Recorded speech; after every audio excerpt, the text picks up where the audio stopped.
राजस्थान की पूर्व मुख्यमंत्री और बीजेपी की राष्ट्रीय उपाध्यक्ष वसुंधरा राजे का राज्यसभा चुनावों को लेकर बड़ा बयान आया है। वसुंधरा राजे ने कहा है कि वह हैरान है कि राज्यसभा चुनाव में गहलोत सरकार सत्ता का दुरुपयोग कर रही है। विधायकों के पीछे पुलिस लगाई गई है, बावजूद इसके उन्हें विश्वास है कि बीजेपी के प्रत्याशी घनश्याम तिवारी और बीजेपी के समर्थन से राज्यसभा का चुनाव लड़ रहे सुभाष चंद्र के पक्ष में विधायक पार्टी लाइन से ऊपर उठकर वोट डालेंगे। मैं हैरान हूं देखकर राज्यसभा के चुनाव जो चालू हो गए हैं, सत्ता का जो दुरुपयोग हो रहा है और जो हर एक एमएलए के पीछे पुलिस की गाड़ी लगा दी गई है और एमएलए का पीछा किया जा रहा है, ये पूरी तरह से सत्ता का दुरुपयोग ही है। और इसके बावजूद भी मुझे विश्वास है कि श्री घनश्याम तिवारी जी हों या श्री सुभाष चंद्र जी हों, जो मेरे पारिवारिक मित्र भी हैं, एमएलए पार्टी लाइन से ऊपर उठेंगे और हमारे कैंडिडेट को वोट देने का काम करेंगे और उनको जरूर विजयी बनाएंगे। राजस्थान में सियासी पारा गर्म है। गुजरात के कांग्रेस के प्रदेश प्रभारी डॉक्टर रघु शर्मा ने हार्दिक पटेल के आरोपों पर पलटवार करते हुए कहा है कि दूसरों को खरी खोटी सुनाना, उन्हें कोसना हार्दिक पटेल की फितरत है और उनके चरित्र को दर्शाता है। बता दें कि कांग्रेस गुजरात इकाई के कार्यकारी अध्यक्ष पद से 18 मई को इस्तीफा देने वाले हार्दिक पटेल ने कुछ दिन पहले एक कार्यक्रम में रघु शर्मा पर तल्ख टिप्पणी की थी। इस पर पलटवार करते हुए शर्मा ने कहा कि जिस व्यक्ति पर राहुल गांधी के साथ कांग्रेस आलाकमान ने भरोसा किया, ऐसा क्या हुआ कि वे रातों रात बदल गए। जिन पर विश्वास कर राज्य इकाई का कार्यकारी अध्यक्ष बनाया, वे अचानक भाजपा में क्यों चले गए। रघु शर्मा ने कहा कि राजनीति कोई व्यापार नहीं है, राजनीति समर्पण का रास्ता है। हार्दिक पटेल इस तरह बिना सर पैर की बातें कर रहे हैं और ये उनके चरित्र को दिखाता है।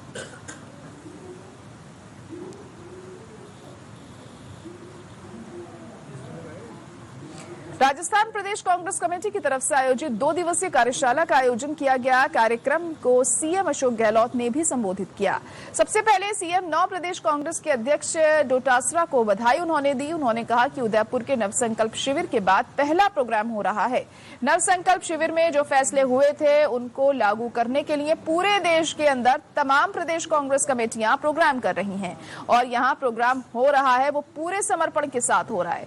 इस दौरान सीएम अफसरों और नौकरशाहों पर जमकर बिगड़े। सीएम गहलोत ने कहा कि जब सरकार जाने वाली होती है तब अफसर और कर्मचारी भी मुंह मोड़ने लगते हैं। ऐसे में कार्यकर्ताओं को चाहिए कि वे अपनी ताकत दिखाएं, जिला स्तर पर, ब्लॉक स्तर पर और वार्ड स्तर तक लगातार मीटिंग करें, वहां पर प्रस्ताव पास करें और उसे पीसीसी को भेजें। जो अफसर कार्यकर्ताओं या जनता की सुनवाई नहीं करेगा, उसे तुरंत हटा दिया जाएगा।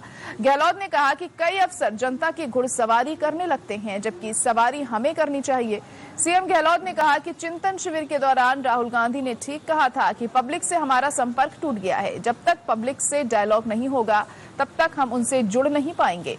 गहलोत ने कहा कि डायलॉग बहुत जरूरी है, डायलॉग ही डेमोक्रेसी का मूल मंत्र है। ऐसे में कांग्रेस के सभी पदाधिकारियों और कार्यकर्ताओं को चाहिए कि वे हर महीने जिला, मंडल और वार्ड स्तर तक लगातार बैठकों का आयोजन करें। वो हम सबकी मांग है।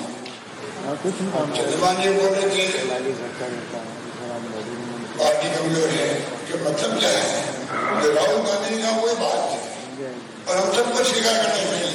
ये कोई राजस्थान में बात है नहीं। कांग्रेस संगठन जो है सबके साथ हमने पहले की बात करी थी। मैं सामाजिक बात को इसमें बोलता हूँ, जैसे हमारे लोग बताना है कि हमारे बाप दादों में जो कमाई थी, वो कमाई हम लोग खाते गए और फिर भरा नहीं।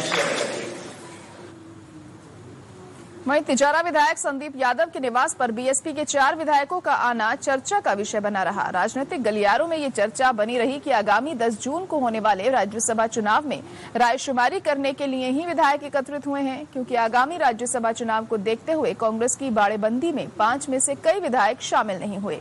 तिजारा विधायक संदीप यादव ने यहां शोक सभा में बीएसपी से कांग्रेस में आए विधायक राजेंद्र गुढ़ा, जोगेंद्र अवाना, गिरिराज सिंह मलिंगा, वाजिद अली, लाखन मीणा शामिल हुए थे। मीडिया के सवालों के जवाब देते हुए सैनिक कल्याण और पंचायती राज मंत्री राजेंद्र गुढ़ा ने कहा कि गहलोत सरकार पर 2 बार आए संकट में उन्होंने ही ढाल बनकर उनको बचाया था। बीएसपी के 6 विधायकों ने ही कांग्रेस की सरकार को गिरने से बचाया था। और आने वाली 10 तारीख को राज्यसभा सदस्य के चुनाव में भी बीएसपी के विधायक ही निर्णायक होंगे। वहीं संदीप यादव ने कहा कि उन्हें पिंजरे में रहना पसंद नहीं, बार बार बाड़े बंदी में नहीं जाएंगे, वहां मन भी नहीं लगता, अगले 5 दिन हमने अपने हिसाब से रहेंगे।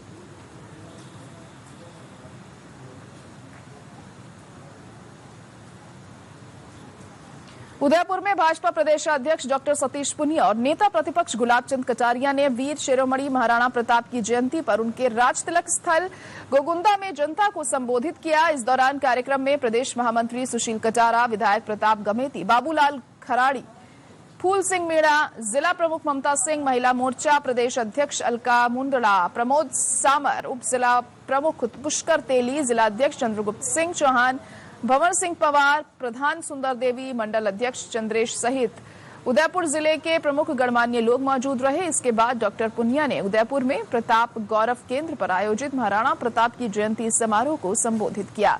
डॉक्टर पुनिया ने कहा कि शौर्य, स्वाभिमान, देश और कौम की रक्षा के लिए जिन्होंने दुश्मनों के दांत खट्टे करके वीरता के इतिहास में अपना नाम अमर कर लिया, ऐसे वीर शिरोमणि महाराणा प्रताप जी और उनकी वीरता को नमन करता हूं। 75 वर्षों की आजादी में महाराणा प्रताप से लेकर देश के नाम और अनाम शहीदों के अमूल्य योगदान है, जिन्होंने अपना बलिदान दिया। प्रताप जी के जीवन के बारे में कहा जाता है कि उनका रुतबा रोब इतना था कि अकबर भी महाराणा प्रताप को याद करके उछल पड़ते थे। महाराणा प्रताप का रुतबा, महाराणा प्रताप का समर्पण, महाराणा प्रताप की निष्ठा और स्वाधीनता के लिए जिस तरीके से उन्होंने संघर्ष किया, वो केवल मेवाड़ की माटी नहीं, पूरी दुनिया में हल्दी घाटी की पूजा पूरा दुनिया और देश करता है। हम सब का सौभाग्य है कि महाराणा की वीरता, महाराणा के शौर्य ने भारत के इतिहास को और ज्यादा गौरवान्वित किया है। मैं भी सौभाग्यशाली हूं कि मुझे अनेक बार इस पवित्र भूमि पर आने का अवसर मिला। वहीं भाजपा प्रदेश अध्यक्ष डॉक्टर सतीश पुनिया ने चित्तौड़गढ़ में पूर्व पार्षद जगदीश सोनी और उनके परिजनों के निवास पर पहुंचकर ढांढस बंधाया। 2 दिन पहले जगदीश सोनी के बेटे की हत्या कर दी गई थी, जिसको लेकर डॉक्टर सतीश पुनिया ने राज्य सरकार से मांग करते हुए सभी आरोपियों की गिरफ्तारी और पीड़ित परिवार को न्याय सुनिश्चित करने की मांग की है। साथ ही सरकार से ये भी मांग की है कि पीड़ित परिवार की सभी मांगों पर गंभीरता से विचार कर पूरा करें। उन्होंने कहा कि मुख्यमंत्री से मांग है कि इस मामले की निष्पक्ष जांच करवाकर दोषियों को कठोर सजा दिलवाएं। इस दौरान डॉक्टर पुनिया के साथ सांसद सीपी जोशी, पूर्व मंत्री श्रीचंद कुपलानी, जिलाध्यक्ष गौतम दत्त, विधायक चंद्रभान आक्या, अर्जुन लाल जीनगर इत्यादि प्रमुख लोग उपस्थित रहे। इसके बाद चित्तौड़गढ़ में डॉक्टर पुनिया ने मोदी सरकार के 8 साल पूरे होने पर प्रेस वार्ता की। उन्होंने कहा कि देश के राजनीतिक इतिहास में 2014 में भी इसी तरीके का राजनीतिक क्रांतिकारी बदलाव आया और देश में कांग्रेस पार्टी के भ्रष्टाचार, अराजकता, कुशासन, परिवारवाद, वंशवाद और जातिवाद, इन सबके खिलाफ देश की जनता ने प्रतिकार किया और देश में पहली बार बीजेपी की प्रचंड बहुमत की सरकार बनी, जिसका नेतृत्व यशस्वी प्रधानमंत्री नरेंद्र मोदी कर रहे हैं। और मैं कई बार कांग्रेस के मित्रों से सवाल भी करता हूं।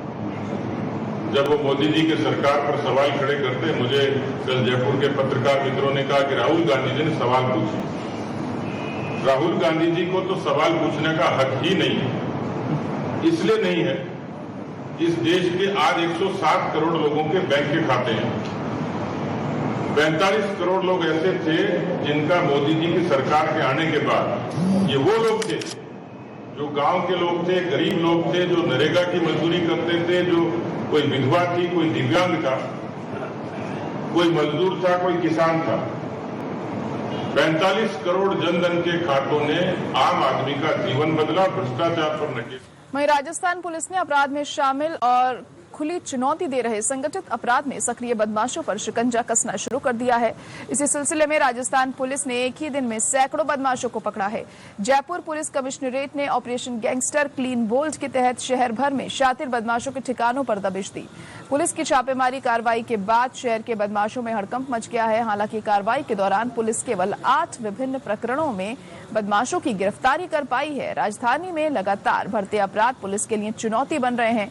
शहर में बढ़ती गैंग वॉर, अवैध हथियार और मादक पदार्थों की तस्करी के मामले को देखते हुए जयपुर पुलिस कमिश्नरेट ने सुबह ऑपरेशन गैंगस्टर क्लीन बोल्ड चलाकर शातिर बदमाशों की धरपकड़ की। जयपुर पुलिस कमिश्नरेट के करीब 3000 से ज्यादा पुलिस अधिकारियों और पुलिसकर्मियों ने शहर में बदमाशों के 200 से ज्यादा ठिकानों पर एक साथ दबिश दी।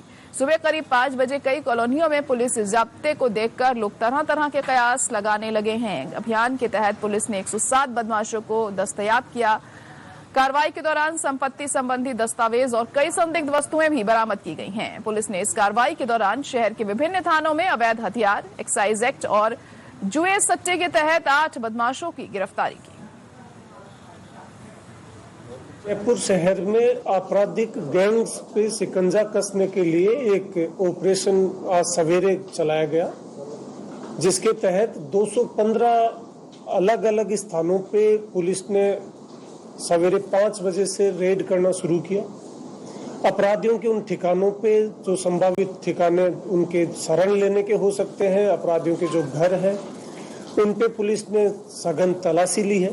इस रेड के दौरान जो आपराधिक किस्म के व्यक्ति थे जो शहर में किसी न किसी गैंग से जुड़े हुए थे या गैंग को ऑपरेट कर रहे थे या गैंग के लीडर्स थे, उनके खिलाफ ये कार्रवाई की गई है। जिला दक्षिण की संपूर्ण टीम द्वारा वंदे मातरम रोड पर एक बड़ी रेड की गई। पूरी रेड में जो हमारे 6 SHOs, ACP Mansarovar, additional DCP south और मैं स्वयं, हम सभी लोग वहां मौजूद रहे और कुल लगभग 80 से ज्यादा व्यक्तियों को डिटेन किया गया उसमें, और 7 ढाबा संचालक जो कि अवैध रूप से वहां शराब परोस रहे थे, उन्हें भी जो है गिरफ्तार पुलिस द्वारा किया गया। 1 दर्जन से ज्यादा वाहन जो है वो भी इस कार्रवाई में जब्त किए गए। मुख्य सचिव उषा शर्मा ने कहा कि जन सुनवाई शिविर आमजन की समस्या का तुरंत निस्तारण करने और सुशासन मुहैया कराने का बेहतरीन जरिया है। उन्होंने कहा कि संबंधित अधिकारी ऐसी व्यवस्था करें कि ज्यादा से ज्यादा लोग शिविरों में आएं और समस्याओं का निस्तारण मौके पर ही हो सके। वे शासन सचिवालय स्थित अपने कक्ष में जन सुनवाई और निस्तारण के संबंध में समीक्षा कर रही थी। उन्होंने कहा कि संबंधित अधिकारी शिविरों के बारे में ज्यादा से ज्यादा प्रचार प्रसार करें और शिविरों का निरीक्षण और मॉनिटरिंग भी लगातार करें। उन्होंने शिविरों के बारे में संबंधित प्रतिनिधियों को भी पहले से सूचना दिए जाने के निर्देश दिए। मुख्य सचिव शर्मा ने कहा कि जून माह में होने वाली सभी जन सुनवाइयों को मुख्य सचिव कार्यालय, प्रमुख शासन सचिव, सचिव कार्यालय के स्तर पर भी वर्चुअली देखा जाएगा। इस दौरान सचिव ने सभी जिला कलेक्टरों से मई के महीने में आयोजित शिविरों में समस्याओं के निस्तारण और समस्याओं के बारे में फीडबैक लिया। उन्होंने जून में होने वाली जन सुनवाइयों पर विशेष फोकस रखते हुए समस्याओं के तुरंत निस्तारण के निर्देश दिए।